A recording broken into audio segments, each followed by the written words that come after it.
topic natin ngayon about na naman sa beauty pageant. Bago nga lang pala ako dito sa YouTube. Sana mag-subscribe, like naman po kayo. Ang topic natin for today about kay Jessie Fernandez for Miss Cosmo 2025. Kindly supported here sa lahat ng social media niya. Magboto din po sa kanya. Bet ko pa naman yung Miss Universe Philippines ngayong taon, pero Miss Cosmo yung napanalunan niya.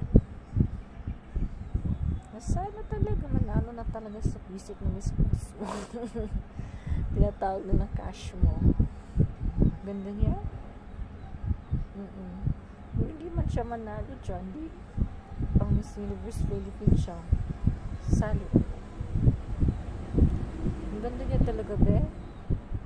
Ang ganda ng mga taga-sulat ko, pero sabi ko kami na is girl, manalo yun.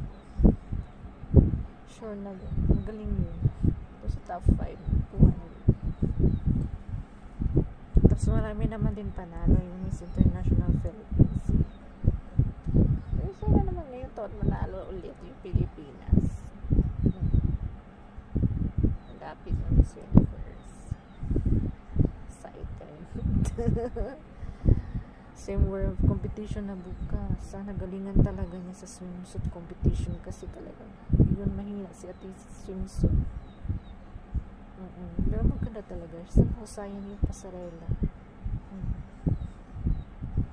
Sana talaga makapasok sa top 5 ng Pilipinas nito.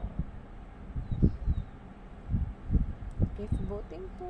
Spread good vibes. Salamat.